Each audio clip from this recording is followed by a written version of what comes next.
देश में लोकसभा चुनाव को लेकर राजनीतिक दलों की तैयारियां शुरू हो गई है। लोकसभा चुनाव में जहां एक तरफ भाजपा अपनी जीत का एक भी मौका नहीं गंवाना चाहती, तो वहीं विपक्ष प्रधानमंत्री नरेंद्र मोदी के नेतृत्व वाली सरकार को हटाने की कोशिश लगातार कर रही है।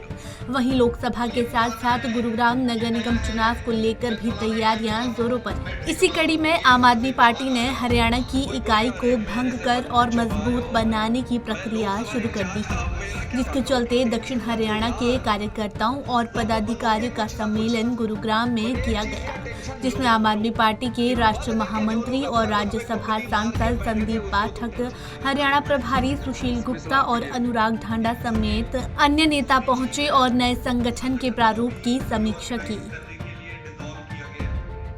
तो आज यहाँ पर वॉलंटियर की मीटिंग थी। इस तरीके से 4 जगह पे होनी है, अलग अलग जोन पे। और बेसिक आइडिया ये है कि आपने देखा होगा कि संगठन को पुनर्गठित किया जा रहा है। पुनर्गठित करने के 2 मुख्य कारण थे जी। एक तो परिवार बहुत बढ़ गया है, बहुत सारे नए लोग जुड़े हैं, सबको उचित स्थान देना है। और दूसरा, आने वाले समय में जो इलेक्शन है उस पर पार्टी पूरी ताकत से चुनाव लड़ेगी। तो चुनाव के हिसाब से भी अपने आप को तैयार करने के लिए हमने एक तरीके से अपना शुभारंभ कर दिया है। और इसी कड़ी में आज ये पहली मीटिंग। लेकिन चूंकि अब चुनाव के दिन पास आ रहे हैं, 3 कॉरपोरेशंस पे भी इलेक्शंस है, प्लस उसके अलावा संगठन अभी डिसॉल्व हुआ है। तो संगठन को बनाने से पहले ये एक स्टैंडर्ड सा प्रोसेस है जो कि हर जगह पे होता है। संदीप जी, नगर निगम मानेसर गुरुग्राम फरीदाबाद चुनाव है, आपने जिस प्रकार से उसका जिक्र भी किया, क्या लगता है कि इस बार आम आदमी पार्टी अपने मजबूत कैंडिडेट के साथ उतारेगी और जिस प्रकार से आप लोग विश्वास दिला रहे हैं कि हम जीतेंगे?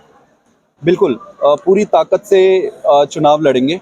और जो कॉरपोरेशंस के 3 कॉरपोरेशंस के आपने नाम लिए हैं उस पर तो लड़ेंगे ही। इसके अलावा भी आगे जो भी लोकल बॉडीज के इलेक्शन हरियाणा में आएंगे वो सारी इलेक्शंस लड़ेंगे।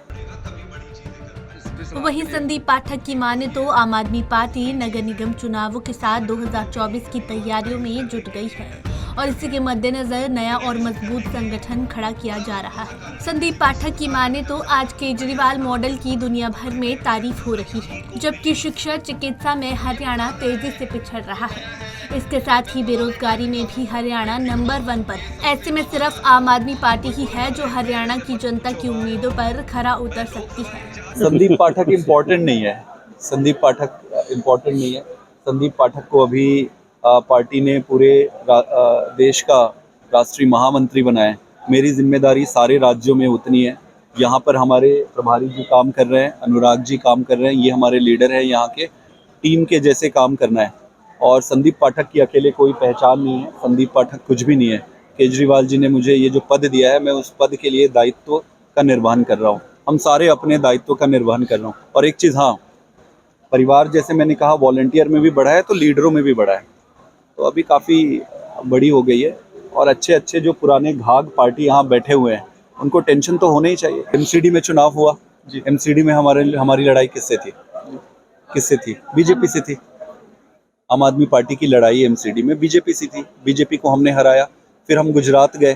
गुजरात में तो कांग्रेस थी नहीं कहीं पे, साइलेंट मोड पे थी। हमने लड़ाई किसके अगेंस्ट लड़ी? हमने लड़ी बीजेपी के अगेंस्ट। अब कांग्रेस खुद चुनाव नहीं लड़ती है, सरेंडर कर देती है, बैठे रहती है। चुनाव होने के बाद फिर खड़े होके बोलती है कि जी आप क्यों लड़े यहाँ पर, आप हमारा काट दिए। हम आपका कुछ नहीं काट रहे हैं, आपको समझना पड़ेगा। संदीप पाठक की माने तो चुनाव में उनकी सीधी टक्कर भाजपा से होने वाली है, क्योंकि कांग्रेस तो पहले ही सत्ता से बाहर खड़ी तमाशाई बनती जा रही है। सभी पार्टियां जीत का दावा जरूर कर रही है, लेकिन जीत का ताज किसके सर पर सजता है ये तो आने वाला वक्त ही बताएगा। पंजाब केसरी टीवी के लिए गुरुग्राम से नीरज वशिष्ठ की रिपोर्ट।